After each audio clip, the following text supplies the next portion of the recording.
Mandibulise kuni bathandi bezemidlalo eMzantsi Afrika, ingakumbi kuni balandeli bebhola elikhulu ke laseMzantsi Afrika.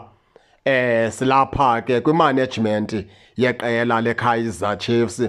Baphulaphuli ke ikusingathi kawufuneka ibhinqe lephezulu, ibhinqe lemfutshane imanagement yeKaizer Chiefs ithatha i-decision ethande ukuba qatha, i-decision ethande ukuba banzi. Isizathu sokubana ke sithethe loo nto yinto yokubana ke banintsi abadlali kumele ke babe bachithwa phaa eNaturena.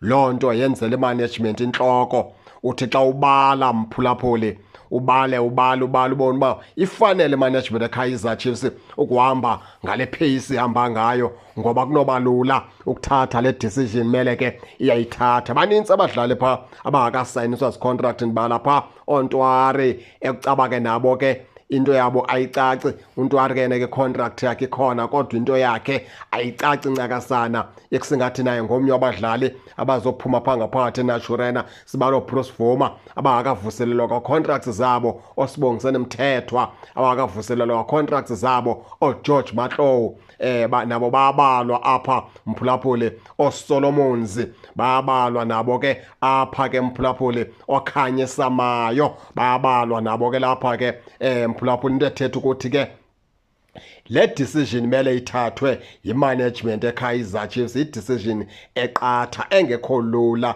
konke ekufuneka ke noba bayithatha bahlehle bakhe umkhanyo baqiniseke ngesigqibo sabo, into yokubana asizuhamba sihambe sibajikele ke eso sigqibo sabo mphulaphuli. Ngoba ke ekubalulekileyo mele ngoku beqalele iteam, benze iteam ibe right ukulungisela into yokubana iteam ikwazi ukuchallenja iOrlando Pirates neMamelodi Sundowns phaa kwisizini ezayo. Yawuthi zikwazi ke iKaizer Chiefs ukwenza loo nto, imanagement yeKaizer Chiefs ithatha ama-decisions ke athanda ubaqatha, ithatha ama-decisions athande ungabikho mnandi ezinhliziyweni zabanye abantu, ngoba ngoku bakwiphulo lokwakha itimu ezokwazi into yokubana ke izilwele kwisizini ezayo. Khumbula kaloku mphulaphuli into yokubana ke kwale timu iKaizer Chiefs sithetha ngayo ibheka phaa eAfrika kwakhona, iyoziqhithela phaa, iyodlala eAfrika. Nalapho ke kuzafuneka amadoda omeleleyo, nalapho ke kofuneka amadoda